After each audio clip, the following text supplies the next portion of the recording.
Madam గారు చెప్పేటువంటి అక్షర సత్యాలు అనుసరించిన విధానం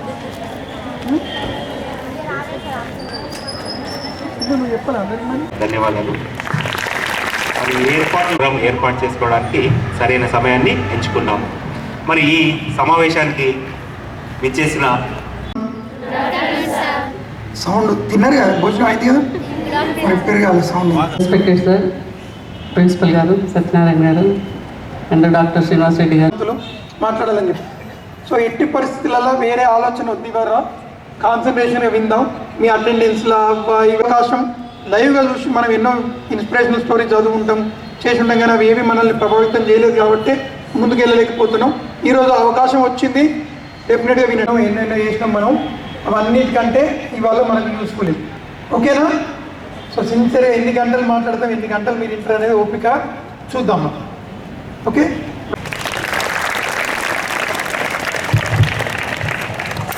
సరే. మీకోసం ప్రత్యేకంగా విచ్చేసిన మేడం జ్యోతిరెడ్డి గారు. మేడం గారు మీకు ఒక ఇన్స్పిరేషన్ ఉండాలనే ఉద్దేశంతో చాలా కళాశాలకు వెళ్తూ అనేక రకాల గతంలో దాదాపు ఒక 4-5 ఇయర్స్ బ్యాక్ మేము ఎస్ఆర్ఆర్ కళాశాల ఉన్నప్పుడు కూడా మేడం వచ్చారు. మేడం చూడగానే మీరు ఇంతకుముందు వచ్చారు కదా అని నేను గుర్తుపెట్టాను.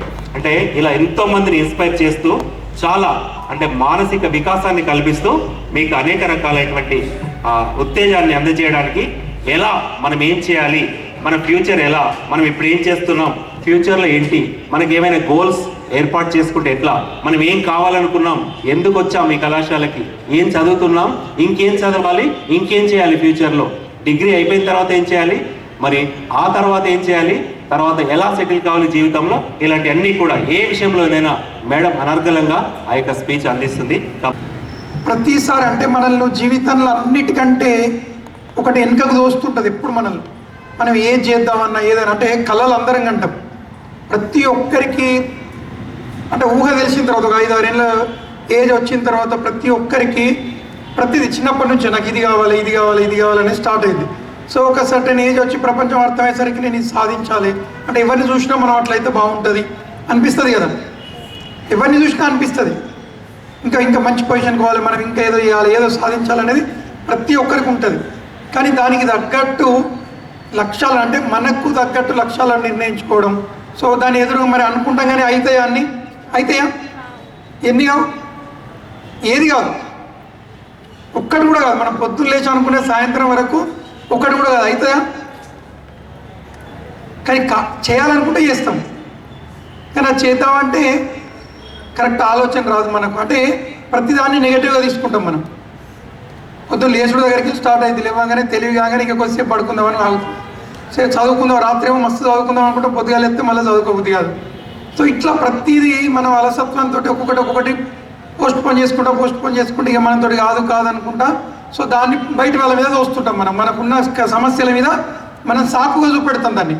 నాకు డబ్బులు లేవంటాం, లేకపోతే నాకు చేత కాదంటాం, ఆరోగ్యం బాగాలేదంటాం, ఇంకేదో అనిపిస్తుంటుంది, మా ఇంట్లో ప్రాబ్లం ఉందంటాం, మా అమ్మ నాకు కరెక్ట్ చెప్తలేదంటాం, మా డాడీ మమ్మల్ని మంచిగా చూస్తలేదంటాం కదా. ఈ లాస్ట్కు సొసైటీని తిడతాం, లాస్ట్కు ఊళ్ళో ఎమ్మెల్యేని తిడతాం, మంత్రులను తిడతాం, ఎంపీలను తిడతాం, లాస్ట్ ముఖ్యమంత్రిని తిడతాం, లాస్ట్కు ప్రధానమంత్రిని కూడా తిడతాం. మనం ప్రధానమంత్రి ఏబట్టే మన ప్రాబ్లం ఇవ్వాలి. పొద్దున లేసుడుకు ప్రధానమంత్రి కూడా లింక్ మనం పెడతామా? మరి ఆ ప్రధానమంత్రి ఎక్కడి నుంచి వచ్చిండు, ఎట్లయింది అనేది ఆలోచించాం కదా. సో ఆ సాకులు వదిలేసి, సో ఎందుకంటే ఈరోజు వచ్చిన మన జ్యోతిరెడ్డి మేడం గారు పడ్డన్ని కష్టాలు అయితే మీరు జీవితంలో చూసి ఉండరు. అడుగుడు కాదు, మీరు చూసి ఉండరు, పక్క వాళ్ళం కాదు, ఎక్కడ కూడా చూసి ఉండరు. సో ఆ కష్టాలు పడి కూడా ఎక్కడి నుంచో ఎక్కడికో ఎదిగి ఈరోజు వేల మందికి ఉద్యోగాలు ఇస్తూ ఇంతమందికి ఆదర్శంగా నిలిచింది. కాబట్టి ఈరోజు మీ లైఫ్ టర్నింగ్ కావాలి. మేడం చెప్తే నేను ఎక్కువ మాట్లాడాను, ఎందుకంటే ఇక్కడే ఉంటాను, ఎప్పుడంటే అప్పుడు వస్తూనే ఉంటాను, నేను మాట్లాడుతూనే ఉంటాను మీతో. సో ఆ కష్టాలు అనేటి తన నోటితోటి తన ద్వారా వినండి. తిరుపతి గారు, teaching staff, non teaching staff, వీళ్ళు ఎన్ఎస్ఎస్ కదా, ఓకే ఎన్ఎస్ఎస్ వాలంటీర్స్ కూడా శుభ సాయంత్రం. మార్నింగ్ వద్దాం అనుకున్నా, ఈవినింగ్ అయింది. మీకు అండ్ ప్రియమైన బ్యూటిఫుల్ గర్ల్స్, అందరు గర్ల్సేనా? సో నాకు బాగా ఇష్టమైన పిల్లలంటే పల్లెటూరులో నుంచి వచ్చి ఏదో చేయాలనే తపన ఉన్నటువంటి అమ్మాయిలు. నా టార్గెట్ అంతా గ్రూప్ వాళ్ళే, అందుకే సార్ చెప్పగానే ఇవాళ ఏవేవో ప్రోగ్రామ్స్ ఉన్నాయి. అమెరికా నుంచి ఒక టీం వచ్చిండ్రు, టీటీఏ వాళ్ళు, వాళ్ళతో ఉండే ప్రోగ్రామ్ అది డుమ్మ కొట్టి మీ దగ్గరికి వచ్చాను. మీరంతా ఏం అలసిపోలేదు, మస్తు యాక్టివ్ ఉన్నారు. మధ్య మధ్యలో బాగా గట్టిగా అల్లరి చేయాలి, నవ్వాలా. ఇది ఇవాళ మీరా నేనా అన్నంత పోటీగా ఉండాలి మన discussion. Okay, it is not a speech, it is like sharing. Jal అనిపించింది దాంట్లో నుంచి ఎలా బతికి బయటపడ్డాం. మరి ఎందుకు మామూలుగా ఉండొచ్చు కదా, మొగుడు చాటు పిల్లంగా ఉండొచ్చు కదా, కొంగు సాటుకు పని చేసుకోవచ్చు కదా, దోతి సాటుకు కొంగు బాగాలేదు కదా. Dependency is a crime. First అదే చెప్తాను నేను. ఆధారపడి పెళ్ళైన తర్వాత భర్త మీద ఆధారపడి, లేకపోతే మా అన్న కట్నం పెడతాడు పండక్కి 10,000 కాడ 20,000 పట్టిద్దాం, మా అన్న దగ్గర మా తమ్ముని దగ్గర 50,000 పట్టిద్దాం, ఇట్లా బతికేద్దాం గట్టిగా కదా.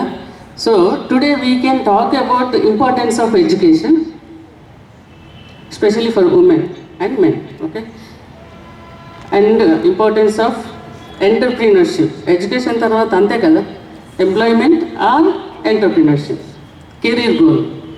What you want to do, what you want to do. ఆ పెళ్ళి చేసుకొని హ్యాపీగా పిల్లల్ని కనేద్దాం కదా, హ్యాపీగా లైఫ్ ఎంజాయ్ చేద్దాం. మంచి కలర్ఫుల్ శారీస్ కొనుక్కోవచ్చు, డ్రెస్సులు కొనుక్కోవచ్చు, షాపింగ్ చేయొచ్చు, సినిమాలు చూడొచ్చు, స్మార్ట్ ఫోన్ ఉంటే చాలా దునియా మొత్తం చూడొచ్చు. That's what you guys are doing now in India specially. That's what you wasting time. స్మార్ట్గా వాడుకోవాలి, అంతేగాని దేనికి పడితే దానికి వాడుకుని టైం వేస్ట్ చేస్తే ఎట్లా, తప్పు కదా. And coming to my journey, ఎక్కడో మారుమూల ప్రాంతంలో, ఇంతకన్నా చాలా చిన్న ఊరు నరసింహగూడెం, వరంగల్. మరి అమ్మ నాన్న వ్యవసాయం చేస్తారు. 22 గుంటల భూమి ఉండే మా నాన్నకి. చాలా పేదరికం అంటే ఆ 22 గుంటల్లో 5 పిల్లలు అమ్మ నాన్న బతకాలి. ఐ స్టిల్ రిమెంబర్ మా ఇల్లు ఒకటే రూమ్. దాంట్లో నుంచి నాన్నగారు తట్టుకోలేక ఇది ఇలా కాకుండా ఈ పిల్లలకి ఎక్కడైనా ఫ్రీ హాస్టల్ దొరికితే బాగుండని వెతికే క్రమంలో తిమ్మాపూర్లో ఉండే. తను చెప్పారంటే ఇక్కడ ఒక అనాథాశ్రమం ఉంటుంది, అమ్మగారిని నాన్నగారు లేకపోతే అడ్మిషన్ ఇస్తారు. నాన్న వెంటనే వెళ్ళి అక్కడ కనుక్కొని, మరి నా బిడ్డలు ఇద్దరికి అమ్మలేదు అని అబద్ధం చెప్పి నన్ను నా చెల్లెల్ని ఇద్దరిని లక్ష్మిని హాస్టల్లో జాయిన్ చేశారు. అదే రెడ్డి కాలనీలో బాలసారం హన్మకొండ. నా ఏజ్ అప్పుడు 9 ఏళ్ళు, మా చెల్లెకి 6 ఏళ్ళు, 6+. కానీ చెల్లెకి నచ్చలే అక్కడ. ఆమె సిక్ అయిపోయింది. 3 monthsలో టైఫాయిడ్ ఏదో వచ్చింది, చెల్లె వెళ్ళిపోయింది. ఆమె 5th క్లాస్తోనే ఎండ్ చేసింది ఎడ్యుకేషన్. నేను నాన్నంటే నాకు భయం, నాన్నంటే నాకు గౌరవం. నేను ఇంటికి వెళ్తే నాన్న ఏమన్నా కొడతాడేమో, లేదా నన్ను మళ్ళీ ఇంట్లోకి రాణిస్తాడో లేదో అనే భయంతో నేను అక్కడే ఉండిపోయిన హాస్టల్లో. 5th క్లాస్ నుంచి 10th క్లాస్ వరకు అదే హాస్టల్లో. ఐ రిమెంబర్ మేమంతా ఇట్లనే కూర్చునేది, 60 మంది ఆడపిల్లలు అందులో. ఇట్లనే మ్యాట్ వేసుకునేది, వరుసగా పడుకునేది, ఇటు 30 మంది ఇటు 30 మంది ఒకటే గదిలో. ఫార్చునేట్లీ నా ఫస్ట్ బేబీ, ఫస్ట్ కూతురు నాకు 17th ఇయర్, అంటే మ్యారేజ్ అయినాక సంవత్సరం. మార్కెట్ దవాఖానలో వరంగల్లో 45 రోజులు నేను ఉన్న తర్వాత డెలివరీ చేశారు. అట్లా ఫస్ట్ బేబీ. అండ్ అగైన్ లేకపోవడం వల్ల నేను అక్కడ ల్యాకింగ్ అయ్యి అక్కడ ఉన్న పిల్లలతో.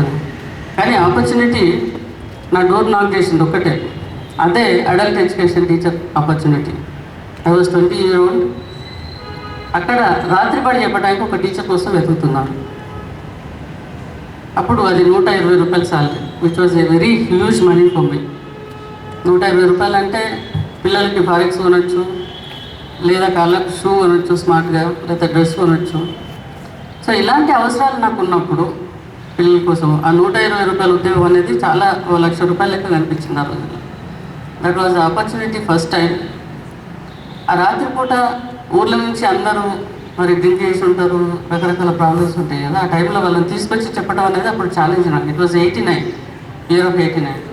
ఆ పిల్లల్ని తీసుకొని అక్కడ రాత్రిపూట పొద్దుంతా నాతో పొలంలో పనిచేసిన వాళ్ళని తీసుకొచ్చి రాత్రిపూట అడల్ట్ ఎడ్యుకేషన్ ప్రోగ్రాంలో వాళ్ళకు పాటలు పాడటం, వాళ్ళని హ్యాపీ ఉంచడం. ఆ టైంలో లెటర్స్ వాళ్ళకు వాళ్ళ నుంచి నేర్పించి, సిగ్నేచర్ నేర్పించి, సిగ్నేచర్ వాల్యూ చెప్పి ఇలాంటి కార్యక్రమాలన్నీ చేసి అడల్ట్ ఎడ్యుకేషన్ టీచర్గా ఐ వాజ్ గుడ్ రికార్డ్స్లో ఉన్నాను. అక్కడ NYK జాబ్.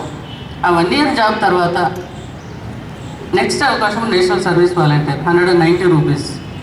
ఈ జాబ్ బాగా చేయటం వల్ల నాకు అది కూడా ఆపర్చునిటీ వచ్చింది.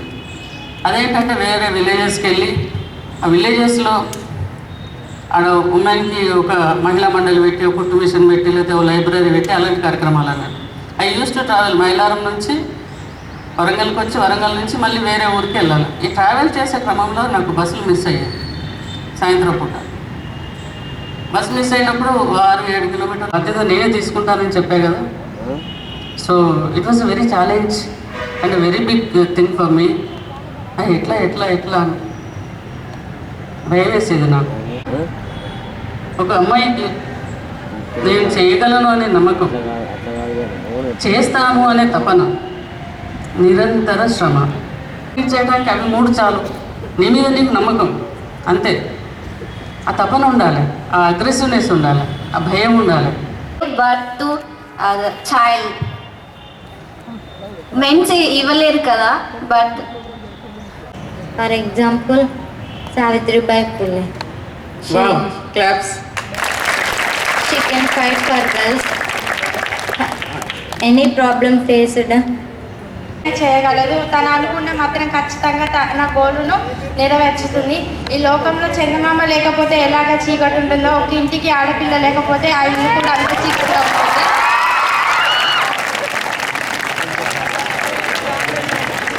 నేను ఇప్పుడు అంటే ఒకప్పుడు ఎలాంటి ఫెసిలిటీలు లేకపోయేటి, కానీ ఇప్పుడు అన్ని ఫెసిలిటీస్ ఉండడం వలన మహిళలు అన్నీ ఎదుర్కొని అన్ని రంగంలో ముందుంటున్నారు.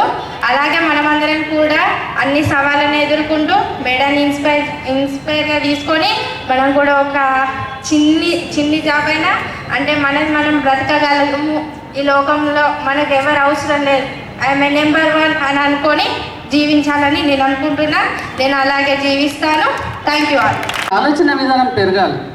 ఇక్కడే ఉండి ఈ ఊరు వాతావరణం ఇక్కడ దీని గురించి ఆలోచించకండి. ప్రపంచం అంతా మీకు మీ స్మార్ట్ ఫోన్ చేతిలో ఉంటే కనిపిస్తుంది. ఎందుకు వెనకబడి ఉంటారు? ఎందుకు మిమ్మల్ని మీరు తక్కువ అంచనా వేసుకుంటారు? That is not right. A women can do wonders if she want to. You have to think about it. Interest ఉంటే నేను మీకు ఎంకరేజ్ చేస్తాను. I will be there with you.